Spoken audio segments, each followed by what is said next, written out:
स्वः तस्य विदुर्वरेण्यं भर्गो देवस्य धीमहि धियो यो न प्रचोदयात्। ॐ शान्ति शान्ति शान्ति।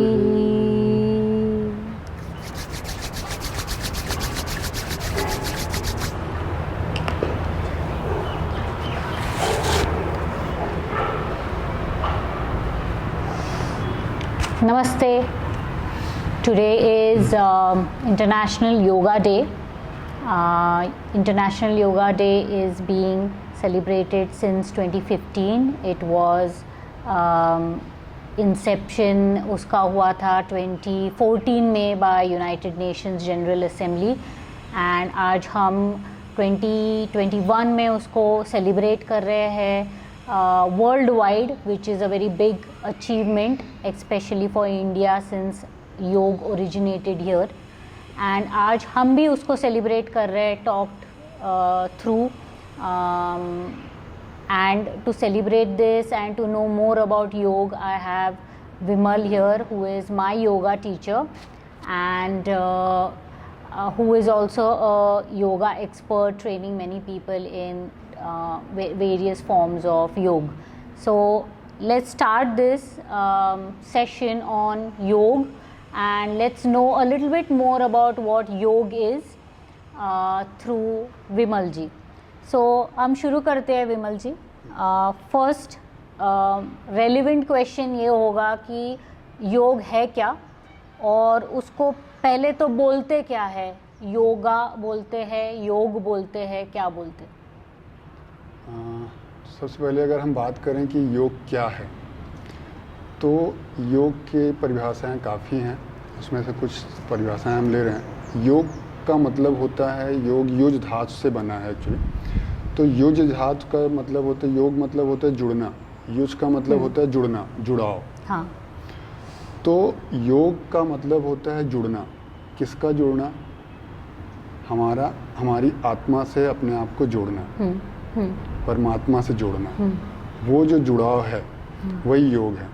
फिर अगर हम पतंजलि के हिसाब से बात करें, तो पतंजलि के पहला जो पतंजलि योग सूत्र का पहला पाद जो है समाधि पाद, उसका दूसरा जो सूत्र है वो बोलता है कि योगश्चित्त वृत्ति निरोध. मतलब कि योग वो है जब हमारे जो मन की वृत्तियां हैं, मन की जो बुराइयां हैं, वृत्ति को मतलब बुराई अगर सामान्य शब्दों में समझें तो मन की जो वृत्तियां हैं वो जैसे जैसे शांत होंगी तो योग हो जाता है. क्योंकि जब हमारे मन शांत होंगे, मन की बीमारी हटेगी, तो हमारा मन भी स्वस्थ रहेगा और हमारा शरीर भी स्वस्थ रहेगा. अगर भगवत गीता के अकॉर्डिंग हम बात करें तो वो बोलते हैं योग कर्मसु कौशलम. मतलब जब आप किसी काम को कर रहे हैं और अगर उस काम में आप कुशल हो गए हैं, परिपक्व हो गए हैं, तो वो योग होता है. अब अगर हम बात करें योग को योग कहते हैं या योगा कहते हैं तो योग को योग ही कहते हैं. आज मॉडर्न टाइम चल रहा है तो इंग्लिश में लोग योग को योगा कर दिए हैं, क्योंकि उसका जो स्पेल अगर हम करें योग को तो YOGA, रामा जैसे RA में. बिल्कुल. तो सेम ऐसे ही उन्होंने राम को रामा कर दिया तो योग को योगा कर दिया. बट अगर सही मायने में उसको समझें तो योग ही है. तो शायद ये एक ही प्रैक्टिस होगी दुनिया में जो फिजिकल, मेंटल और स्पिरिचुअल को एक ही प्लेटफॉर्म पे लाता है. बिल्कुल सही है. सो लेट्स कॉल इट योग.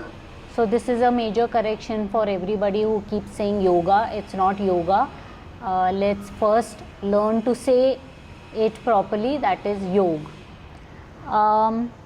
मुझे ये सवाल आए हैं, बहुत सारे लोगों ने पूछे. मैंने पूछा कि मैं ये सेशन कर रही हूँ एक योगा एक्सपर्ट के साथ, तो आप पूछिए आपको क्या क्या सवाल है. तो बहुत से लोगों ने मुझे ये सवाल पूछा, और ये एक पॉपुलर सवाल था कि मैं फ्लेक्सिबल नहीं हूँ, तो मैं योग कैसे कर सकता हूँ या कैसे कर सकती हूँ. और योग करने के लिए पहले तो मुझे फ्लेक्सिबल होना पड़ेगा, फिर ही मैं योग में एनरोल कर सकता हूँ या कर सकती हूँ। तो ये एक बहुत बड़ा कॉन्फ्लिक्ट है कि योग करते हैं ताकि फ्लेक्सिबल हो, और लोग समझ रहे हैं कि मैं फ्लेक्सिबल हूँ ही नहीं तो मैं योग कर ही नहीं सकता हूँ। नहीं, तो ये डेडलॉक है। ऐसे हम नहीं बोल सकते हैं कि अगर हम फ्लेक्सिबल नहीं होंगे तो योगा नहीं कर सकते हैं, क्योंकि जब हम बीमार होते हैं तभी डॉक्टर के पास जाते हैं। ये ज़रूरी नहीं है, कभी कभी हमको हल्की खांसी बुखार होती है तो हम ऐसा नहीं है कि तुरंत डॉक्टर के पास भाग के चले जाते हैं। तो सेम ऐसे ही योग भी है, आप फ्लेक्सिबल नहीं हैं इसलिए ही तो योग करेंगे, तभी तो फ्लेक्सिबल होंगे। हाँ। अगर आप पहले ही स्वस्थ हैं तो फिर आपको ज़रूरत ही कुछ नहीं है, लेकिन आपके शरीर में कुछ व्याधियां हैं जिसकी वजह से आप फ्लेक्सिबल नहीं हैं, तभी तो आप योग की तरफ जा रहे हैं। और योग करना है तो आप स्टार्ट करिए, फ्लेक्सिबल योग का काम है। जब आप योग करेंगे तो ऑटोमेटिक आप फ्लेक्सिबल हो जाएंगे। हाँ। क्योंकि जब आपके मन शांत होंगे और शरीर उसके अकॉर्डिंग चलना शुरू होगा तो सीधी सी बात है आप फ्लेक्सिबल हो जाएंगे। क्योंकि मन में अगर आपका मन स्वस्थ नहीं है, जितना आप स्ट्रेस लेंगे, ये साइंटिफिक है कि जब आप स्ट्रेस लेते हैं तो आपके बॉडी मसल्स थोड़ा सा स्पैजम बढ़ता है मसल्स में। हाँ। तो हो सकता है इसलिए आपको लग रहा हो कि आप फ्लेक्सिबल नहीं हैं। तो जैसे जैसे आप योग करेंगे आपका मन शांत होगा, स्ट्रेस लेवल कम होगा, तो हाँ, बॉडी फ्लेक्सिबल हो ही जाएगी। सही बात है। मुझे तो टच योर टोज में कितने साल लग गए 3 साल तो यही करने में मुझे लग गए। हाँ, जब मैंने शुरू किया था तो यहीं तक जाता था। बिल्कुल। और वो मुझे बोला था कि आपकी मानसिक स्थिति ये है कि आप झुकते ही नहीं हो, आप बहुत रिजिड हो, स्टबन हो, इसलिए आप ये नहीं कर पा रहे हो। और ये योग से ही सॉल्व हुआ प्रॉब्लम कि मेरी मानसिक स्थिति जब सुधरी तो तभी आसन भी थोड़ा इजी होने लगे। और हम डे टू डे लाइफ में ऐसा भी होता है कि बहुत सी चीज़ें नहीं करते हैं। अब मुझे नहीं लगता है कि लोग ज़्यादातर फॉरवर्ड बेंडिंग करते होंगे, बैकवर्ड बेंडिंग करते होंगे। बिल्कुल भी नहीं बैठे रहते, बस बैठे हैं। या अगर सही मायने में बताऊं तो आज लोग पैदल भी नहीं चलते हैं, सीढ़ियां यूज नहीं करते हैं। नहीं करते। तो ये सारी चीज़ें हैं जिसकी वजह से ये बीमारियां नॉर्मल हैं। तो ऐसा नहीं बोल सकते कि ये होगा तभी हम योग करना शुरू करेंगे। आप योग जैसे जैसे करेंगे ये सारी चीज़ें हटती जाएंगी। हाँ, सही बात है। फिर फ्लेक्सिबिलिटी में और एक इशू है जो किसी ने पूछा है कि I am 36 years old, so can I start योग नाउ? क्योंकि वो एज और फ्लेक्सिबिलिटी भी रिलेटेड है। बहुत लोग जो थे ही नहीं फ्लेक्सिबिलिटी में अब 36 years old हो गए। तो ये सवाल भी है कि एज मैटर करता है क्या, कि योग में कब शुरुआत करनी चाहिए? नहीं, एज योग में मैटर नहीं करता है, आप किसी भी समय शुरुआत कर सकते हैं। तो और जो योग में आसन होते हैं वो आपके फिजिकल बॉडी से जुड़े हुए हैं। तो अगर ज़्यादा एज है तो हम ध्यान कर सकते हैं, प्राणायाम कर सकते हैं। हाँ। उसके और भी कई प्रकार हैं, वो कर सकते हैं। लेकिन ये नहीं कि अगर हम, क्योंकि लोगों में आजकल अगर सामान्य रूप से देखें तो आसन का ज़्यादा चलन है। हाँ। जो फिजिकल रिलेटेड। हाँ।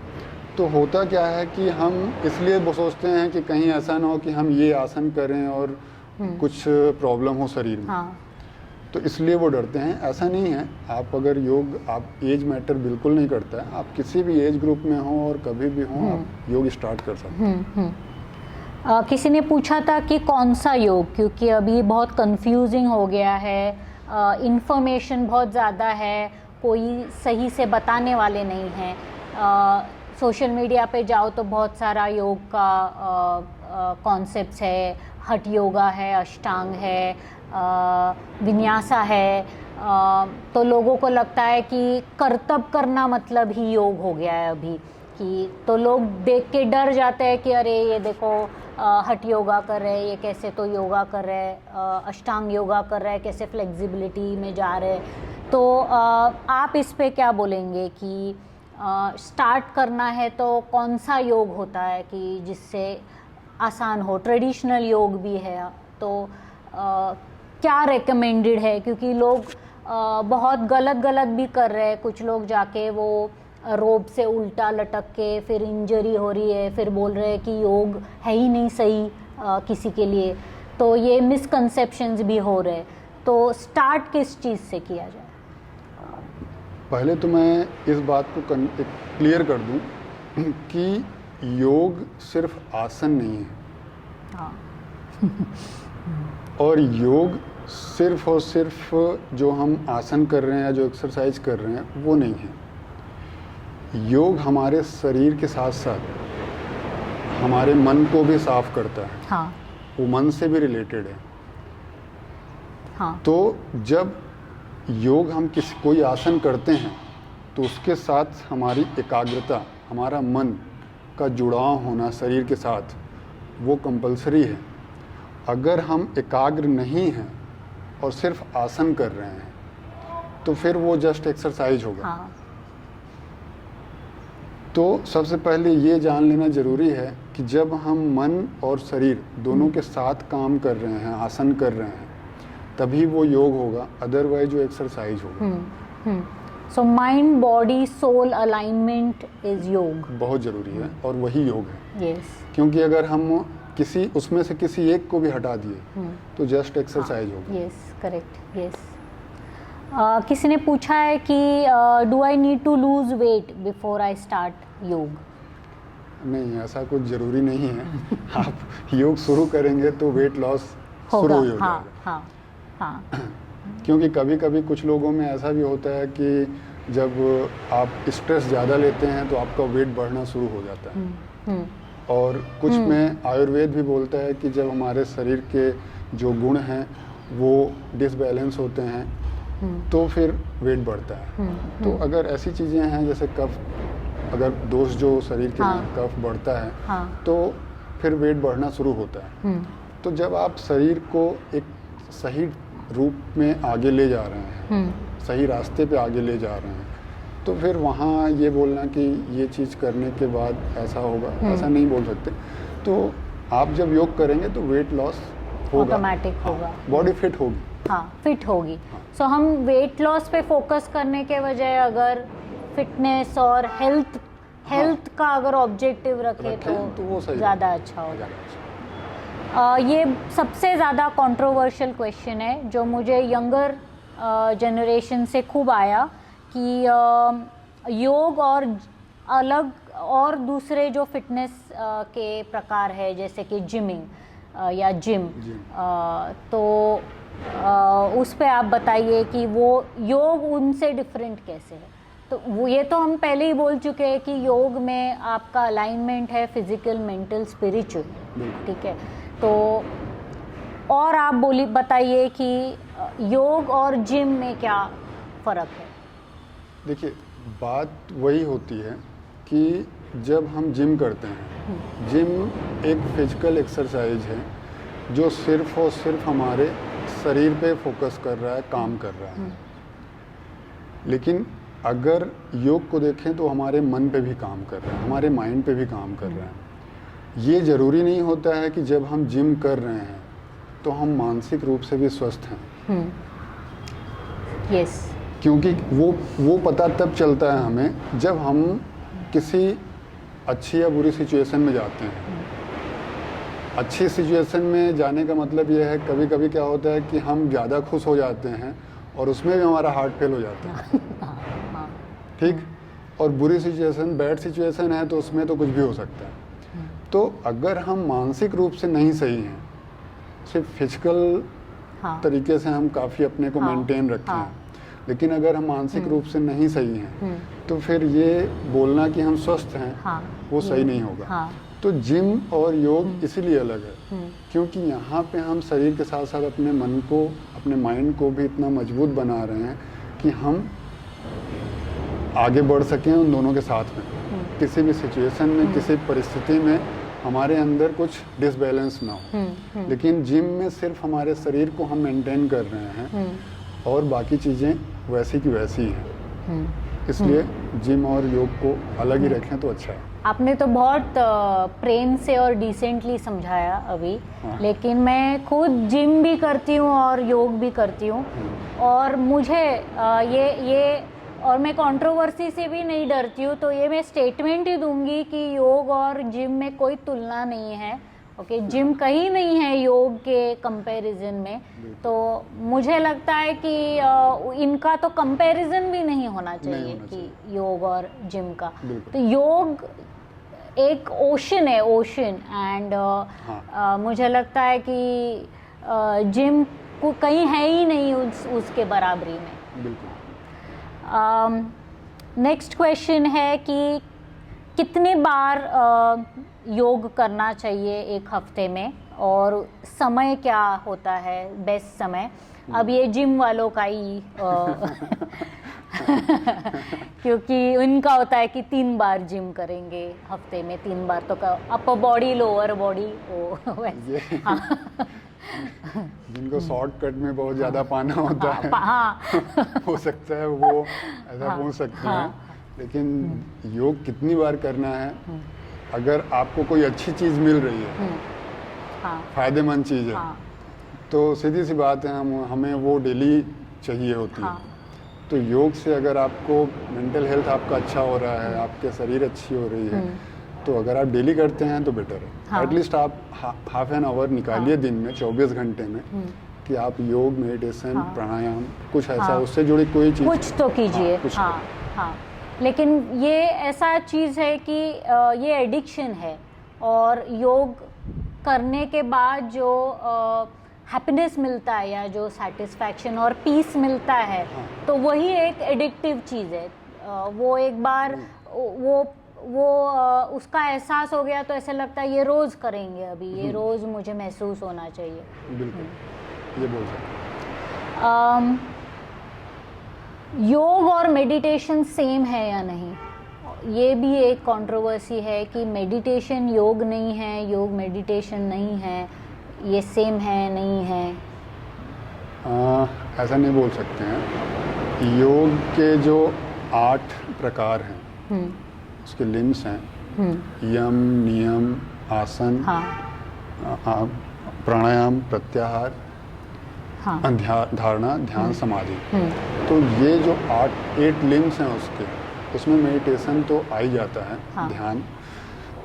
तो योग एक है, और उसमें आसन, धारणा, ध्यान, समाधि, प्राणायाम, ये सारे उसके लिम्स हैं।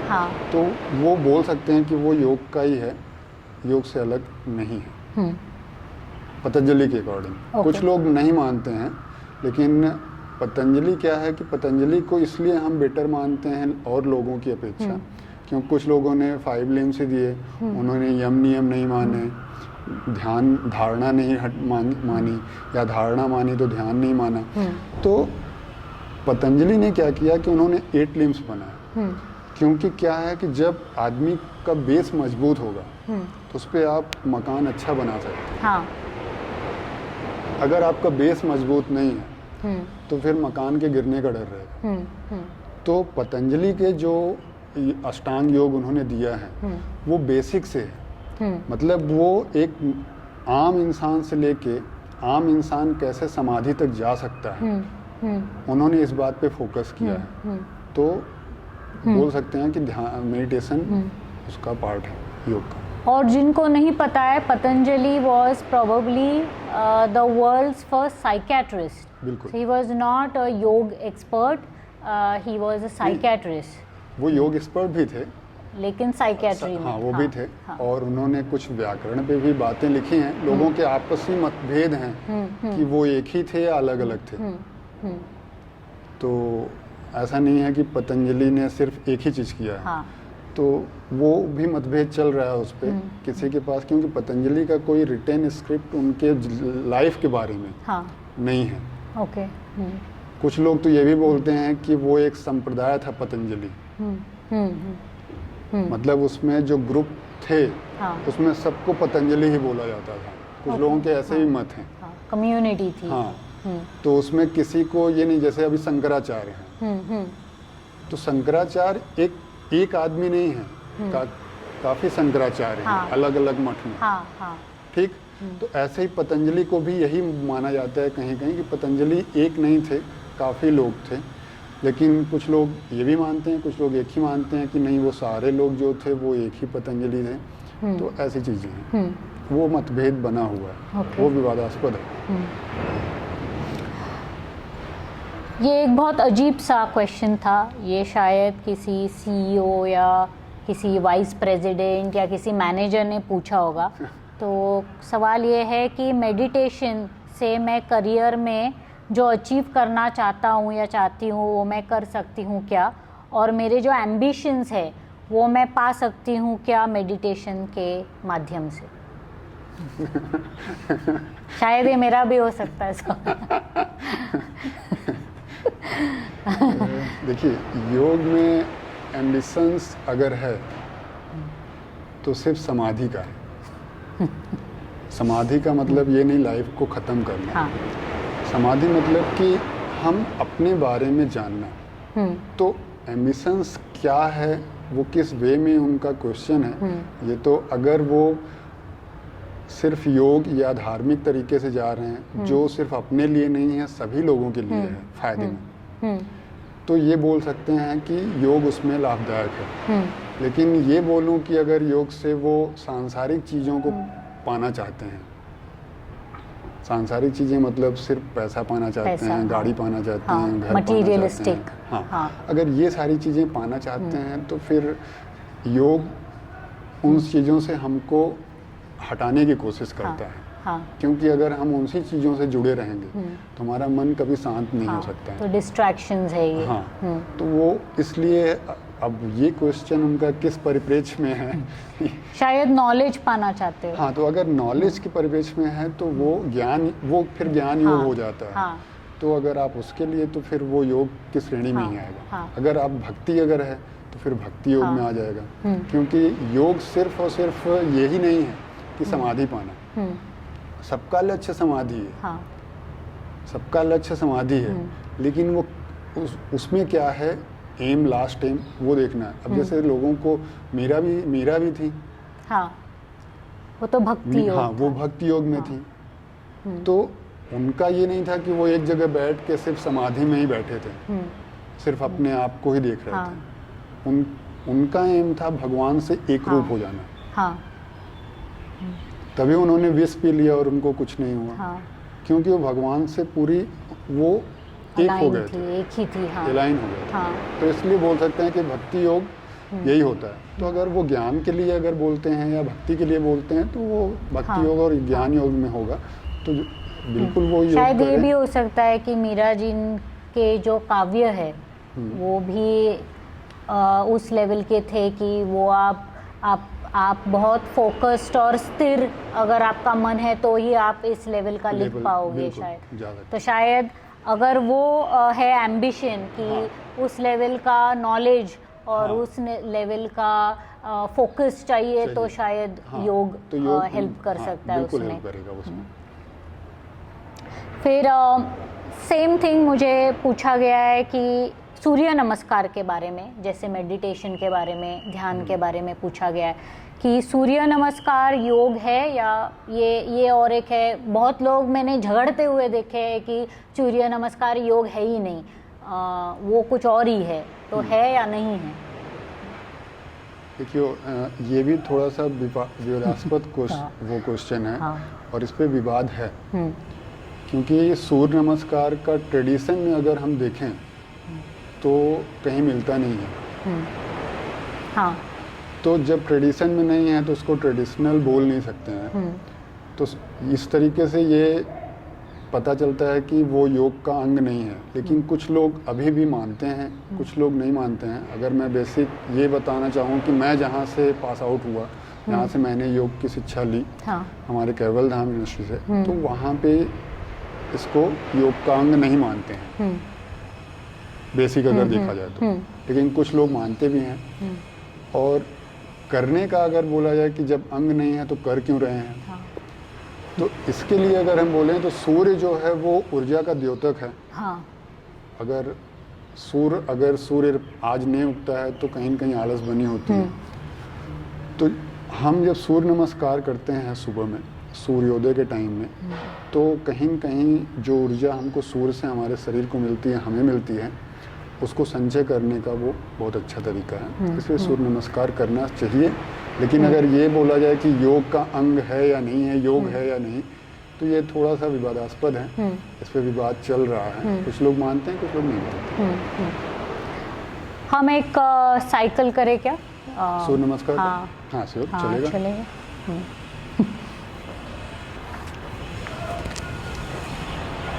चलिए, सूर्य नमस्कार करने के लिए रेडी होंगे। सबसे पहले सम स्थिति में खड़े हो जाइए, दोनों पैर साथ में, हाथ नीचे, सम स्थिति। Very good. First round, first number, दोनों हाथों को जोड़ेंगे नमस्कार मुद्रा में, 1, देन 2 नंबर, दोनों हाथ ऊपर, back bend, 3rd number padahastasana, knee straight रखेंगे, शोल्डर रिलैक्स, 4 नंबर अश्व संचलन आसन, आगे का पैर, हील और नी एक लाइन में रहें, पीछे वाले पैर को थोड़ा सा पीछे ले जाएंगे, ऊपर की तरफ देखेंगे, अश्व संचलन आसन, हिप को हल्का सा डाउन रखेंगे, 4 नंबर, 5 नंबर अधोमुख स्वानासन, दोनों हील्स को ज़मीन पे टच करने की कोशिश करेंगे, हिप को ऊपर की तरफ प्रेस करने की कोशिश करेंगे,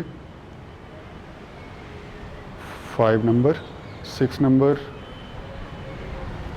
अष्टांग नमस्कार, चिन, चेस्ट, नी डाउन। इसके बाद भुजंगासन, 7 नंबर, शोल्डर को रोल बैक करके ऊपर की तरफ देखेंगे, दोनों पैरों को साथ में रखेंगे,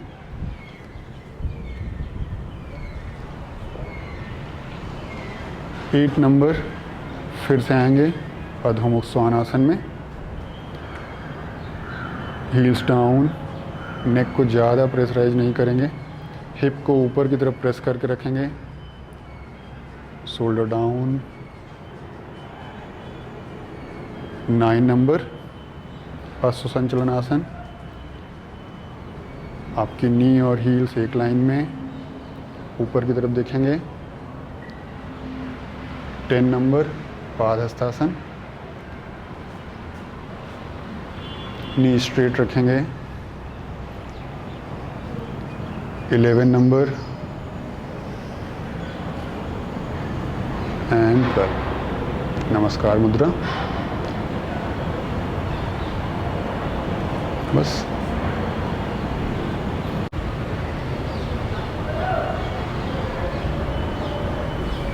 So next question after the sun salutations और सूर्य नमस्कार, योग के 1-2 घंटे पहले तक खाना नहीं चाहिए, ऐसा है क्या कुछ?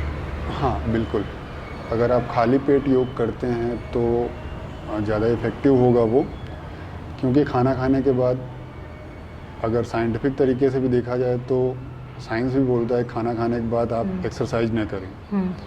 तो 2 घंटे 3 घंटे, मतलब 3 घंटे नहीं, 3.5 घंटे अगर आपने नॉर्मल खाना खाया है, दाल रोटी सब्जी चावल, हल्का खाना जिसको बोल सकते हैं, तो फिर आप 3 घंटे के बाद आसन कर सकते हैं, क्योंकि वो डाइजेस्ट जल्दी हो जाता है। लेकिन अगर आपने हाई प्रोटीन लिया हुआ है, नॉनवेज खाया हुआ है, तो उसको डाइजेस्ट होने में टाइम लगता है। तो हम ये बोल सकते हैं कि आपको 4 घंटे 5 घंटे का टाइम लेना पड़ेगा खाना खाने के बाद, अगर आप आसन कर रहे हैं, योग कर रहे हैं तो। और अगर सही मायने में देखें तो जब आपका पेट खाली होता है तो आपके पास आपका मन भी शांत होता है, चीज़ें उतनी आपके मन में नहीं चलती रहेंगी जितना खाने के बाद, पेट भरा होने के बाद होता है। तो अगर मन ज़्यादा एकाग्र है उस टाइम में खाली पेट होने पे, और शरीर भी हल्की होती है, क्योंकि हम लोग भी जब आसन करते से सीखते थे, तो जब आसन को अगर ज़्यादा अच्छे से करना है तो पेट को खाली ही रखते थे। तो होता क्या था कि हमारी शरीर इतनी हल्की होती थी मन शांत होने की वजह से शरीर इतनी हल्की होती थी कि जो आसन हमसे नहीं होते थे वो उस टाइम में बेटर हो जाते थे। तो ये बोल सकते हैं कि अगर आप खाली पेट आसन करते हैं तो ज़्यादा अच्छा होगा। खाना खाने के बाद अगर कर रहे हैं तो मिनिमम 3.5 से 4 घंटे का गैप होना ज़रूरी है। उससे ही रिलेटेड क्वेश्चन था किसी का कि मुझे योग में आने के लिए वेजिटेरियन बनना पड़ेगा क्या? ये सबसे कंट्रोवर्शियल है, लोग छोड़ेंगे ही नहीं, चिकन छूटता ही नहीं है। तो वेजिटेरियन बन जाना मतलब लोगों के लिए बहुत बड़ा त्याग हो जाएगा, नहीं क्या? तो अगर ऐसी बात है तो अगर योग हमको अच्छा बना रहा है हर तरीके से, हाँ, हमारी पर्सनालिटी भी डेवलप हो रही है, हाँ, हर तरीके से, तो अगर आपको लगता है कि आप इस चीज़ के एडिक्टेड हैं तो अगर आप योग में आएंगे तो ये पक्का है कि आप उस एडिक्शन से हटेंगे। क्योंकि जैसे जैसे आप योग करना शुरू करेंगे तो कहीं न कहीं चीज़ें आपको, जिस चीज़ को अभी आप नहीं देख पा रहे हैं, नहीं समझ पा रहे हैं, उस चीज़ को आप समझना शुरू कर देंगे। तो नॉनवेज अभी छोड़ना है नहीं छोड़ना है वो बात की बात है, आप योग करना शुरू कीजिए, धीरे धीरे वो चीज़ें नॉर्मल हो जाएंगी और हो सकता है आप नॉनवेज छोड़ दें। तो उस छोड़ने के बाद योग करेंगे या करना ही नहीं है तो वो ये सारी मैटर नहीं है। आप योग करिए, योग के बाद वो सीधी सी बात है कि चीज़ें जब अच्छी होना शुरू होंगी, मन आपका शांत होगा, मन आपका अच्छा होगा, स्वस्थ होगा, तो चीज़ें समझना शुरुआत हो जाएगी और फिर आप नॉनवेज भी छोड़ सकते हैं, वो बड़ी बात नहीं है। किसी ने पूछा है, जिम से रिलेटेड था ये, मैं मिस किया क्वेश्चन, कि मैं एब्स बना सकता हूँ क्या योग करके? नहीं ऐस बना सकता हूँ ये तो नहीं बोल सकता हूँ कि ऐस बनेंगे, बट मसल्स की टोनअप इतनी अच्छी हो जाती है, कोर स्ट्रॉन्ग हो जाएगा। हाँ, कोर स्ट्रॉन्ग हो जाएगा और कट्स नहीं आते हैं जैसे आप जिम में कट्स आते हैं, मसल्स के, वो कट्स नहीं आएंगे, बट स्टेमिना का लेवल इतना हाई होगा कि आप एक जिम करने वाले बंदे के साथ अगर कहीं कुछ कंपटीशन कर रहे हैं तो ये मैं श्योरली बोल सकता हूँ कि आप उससे बेटर परफॉर्म करेंगे। ये मैं मान सकती हूँ, हाँ, ये मैं बिल्कुल मानूंगी, क्योंकि ये फ़र्क मैंने महसूस किया है। हाँ। और योग करके मैं अच्छा जिम करने लगी हूँ। अच्छा क्योंकि मेरा ब्रीदिंग पे कंट्रोल, मेरा फोकस लेवल, वो सब बहुत बहुत बढ़ गया जो पहले नहीं था। तो योग ने शायद मुझे मदद की है। मैं ट्रैकिंग करती हूँ, हिमालयाज़ गई हूँ, तो वो सब पूरा योग ही था, उसका योगदान था कि मैं कर भी पाई। नहीं तो मुझे नहीं लगता सिर्फ जिम करके मैं ये सब कर सकती थी। क्योंकि एब्स तो नहीं बनेंगे लेकिन बॉडी इतनी अग्निसार से भी नहीं बनेंगे क्या? वो तो क्रंचेस जैसे ही होता है अग्निसार जब। हाँ होता है, बट लेकिन उससे एब्स नहीं बनेंगे। ठीक है। हमेशा जब ध्यान में चैंटिंग होती है, ओम होता है या ओम नमः शिवाय होता है, या महामृत्युंजय होता है कभी कभी, तो ये 108 टाइम्स क्यों होता है? तो 108 का क्या महत्व है हमारी संस्कृति में? हाँ, और योग में भी बहुत बार ऐसे होता है कि 108 टाइम्स हम ओम चैंटिंग करेंगे, तो एक शायद टारगेट रहता है मन का कि ओके इतना करना है, नहीं तो ध्यान करेंगे कैसे अगर कुछ उसके नियम नहीं है तो 108 का क्या महत्व? 108 अगर देखा जाए 108 को, तो इसको ज्योतिष के हिसाब से समझेंगे, क्योंकि 108 योग में ऐसा कुछ कहीं लिखा नहीं हुआ है। तो जो हमारी संस्कृति में ज्योतिष है, हिंदू धर्म में ज्योतिष के अकॉर्डिंग अगर हम बात करें तो सबसे पहले हम सूर्य को लेंगे। हाँ। सूर्य के अकॉर्डिंग अगर देखें तो सूर्य की जो कलाएं हैं वो टोटल कलाएं उनकी साल भर में 2,16,000 कलाएं सूर्य हाँ। करता है हाँ। एक साल में, यस। और सूर्य के 2 पार्ट होते हैं, मतलब कि एक उत्तरायण में जाता है तब साल में, और एक दक्षिणायन में। तो अगर दोनों को देखा जाए, जब 2 से डिवाइड करेंगे 2,16,000 को, तो वो 1,08,000 होगा। यस। तो इसमें लास्ट के 3 जीरो को हटा के 108 ले लिया गया है। फिर अगर हम ऐसे ही अगर एक बात और करें, जैसे हमारे यहाँ 12 राशियाँ होती हैं ज्योतिष में, हाँ। और ठीक वैसे ही 9 ग्रह होते हैं। यस। माले में 108 मोतियाँ भी होती हाँ, हैं, होती आपने है। देखा होगा। तो ये सारी चीज़ें इसलिए आई क्योंकि जब हम 12 राशियाँ हैं और 9 ग्रह हैं, हर एक राशि पे उन 9 ग्रहों का कुछ ना कुछ इफेक्ट होता है। ठीक, तो अगर हम 12 और 9 को इंटू करें तो 12 9 जा 108। ठीक, तो 108 इसलिए भी है। और माले में जब हम किसी मंत्र के साथ में वो काम करते हैं, तो जाप करते हैं, तो कहीं न कहीं वो ग्रह शांत होते हैं, ऐसा बोला जाता है। फिर एक ये भी बोल सकते हैं कि 27 नक्षत्र होते हैं, हाँ। उनके 4 पड़ाव चलते रहते हैं हाँ। साल में। तो जब 27 और 4 को भी अगर हम इंटू करेंगे तो फिर 108 की संख्या आती है। तो इस तरीके से ज्योतिष ने ये सारी चीज़ें बना के रखी हैं कि 108 इसलिए शुभ माना जाता है। और सूर्य तो मैंने बताया कि वो ऊर्जा देता है। तो जब हम सूर्य के साथ में सूर्य के मंत्र को अगर चैंट करते हैं माला पे 108 बार, तो कहीं न कहीं हर मोती के साथ सूर्य का जो तेज होता है, जो प्रकाश होता है, वो हमारे अंदर संचित होता है और इफेक्ट आता है बॉडी पे। इसलिए 108 ये भी होते हैं, सूर्य नमस्कार भी करते हैं। हाँ, कभी करते हैं। हाँ। उनको तो शायद और भी कुछ करने की ज़रूरत ही नहीं पड़ती होगी। 108 सूर्य नमस्कार कर लिए, मतलब हाँ, बहुत हो गए। फिर ये एक बहुत अजीब सवाल था कि how can I get over my fear of public speaking through योग। तो अगर किसी को मानसिक कोई डर है कि पब्लिक स्पीकिंग का या बोलने में डर लगता है, अपने विचार रखने में डर लगता है सबके सामने, तो इसमें कुछ हेल्प कर सकता है क्या योग? हाँ, बिल्कुल योग कर सकता है। इसमें मेरा पर्सनल एक्सपीरियंस ही है, क्योंकि ये चीज़ें मेरे साथ भी थी योग से पहले। तो सेम क्वेश्चन मैंने भी अपने गुरुजी से पूछा था, तो उन्होंने बोला कि जब आप पब्लिक प्लेस में बोल रहे हैं तो कुछ ना कुछ कहीं न कहीं आपको डर अच्छा करने के लिए भी रहता है कि हम ये चीज़ बोलेंगे तो वो सही होगा कि नहीं होगा, अगर वो गलत हो गया तो सामने वाले क्या कहेंगे। ऐसे मन में काफ़ी डर होते हैं। कहीं न कहीं आपका डर इसलिए होता है, कहीं न कहीं आपका कॉन्फिडेंस लेवल डाउन होता है, आपको अपने ऊपर आत्मविश्वास नहीं है, इसलिए वो डर आपके आगे निकल के आ गया। तो अगर आप जब योग कर रहे हैं तो योग का ही पार्ट मेंटल हेल्थ भी है। हाँ। आपका मानसिक स्वास्थ्य जो है वो योग का ही पार्ट है। तो जब आप योग कर रहे हैं और आपकी मानसिक स्वास्थ्य आपका अच्छा चल रहा है, तो फिर वो सारी चीज़ें हट जाती हैं, क्योंकि मानसिक स्वास्थ्य अगर बेटर है तो फिर आप एकाग्र भी रहेंगे।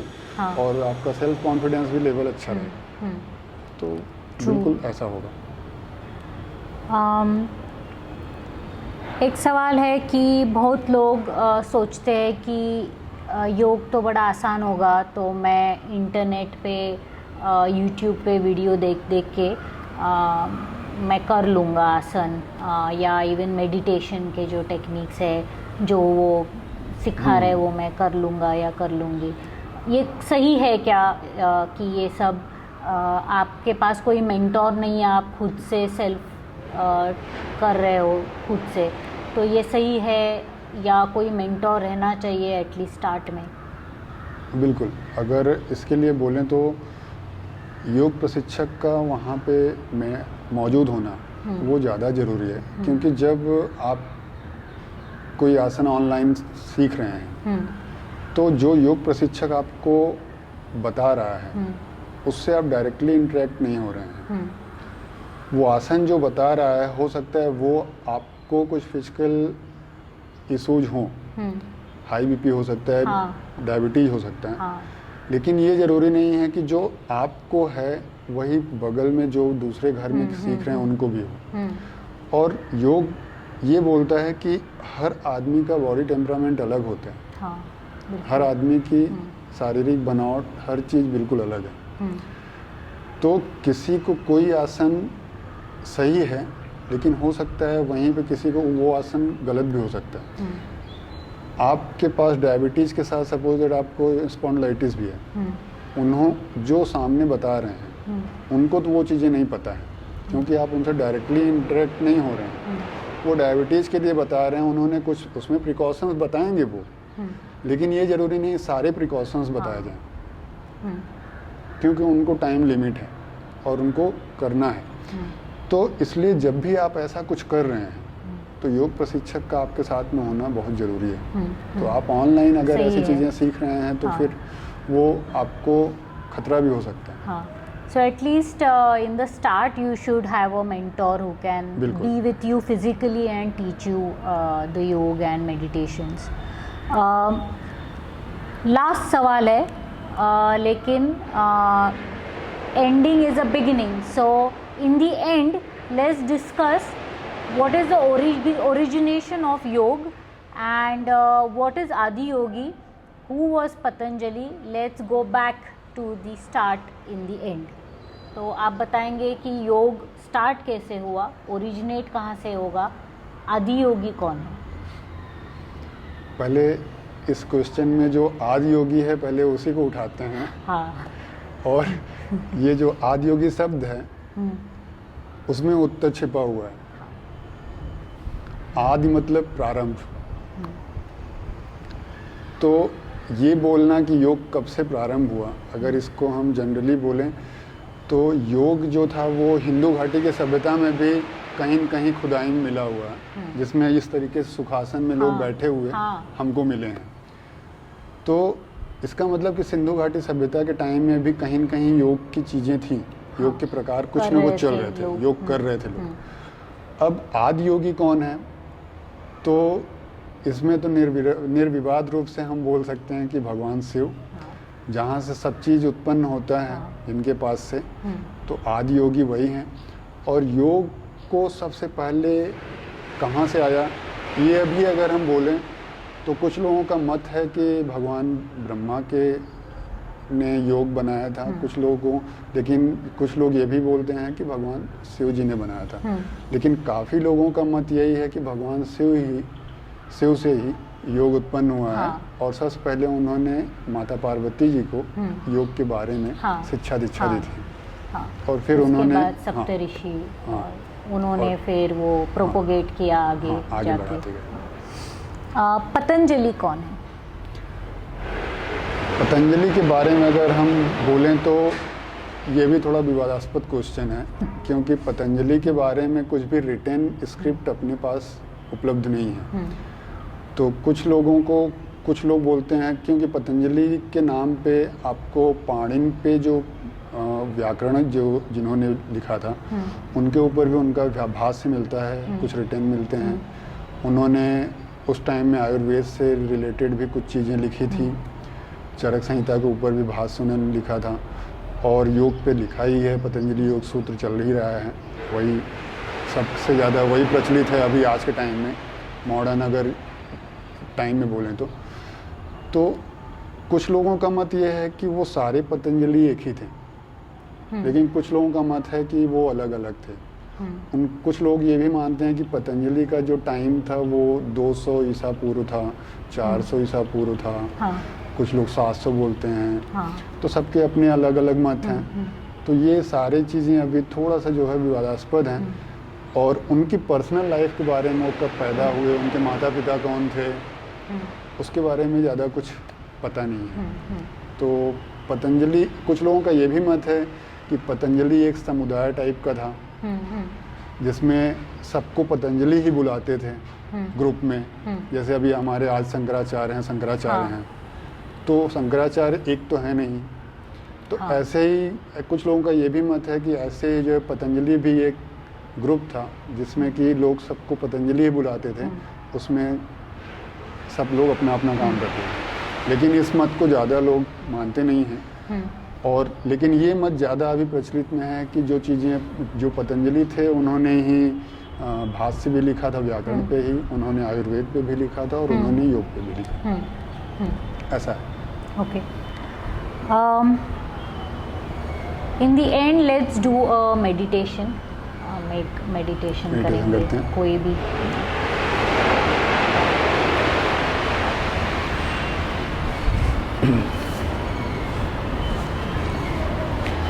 सुखासन बैठ जाइए सबसे पहले।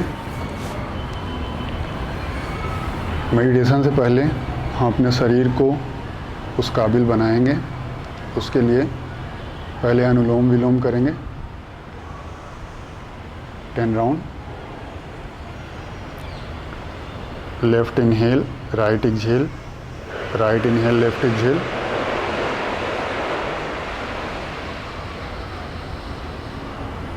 ब्रीदिंग को लंबा बनाएंगे।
बिल्कुल सीधे बैठेंगे।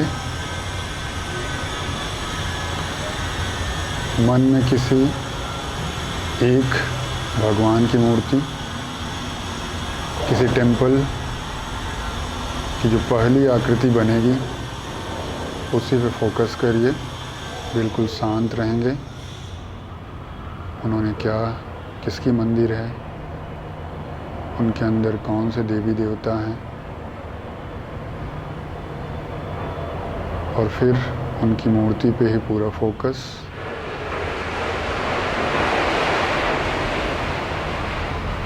डीप इनहेल एक्सहेल करते रहेंगे। मन को शांत रखेंगे।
रिलैक्स होंगे। आंखें बंद रखेंगे। पाम्स को रब करेंगे।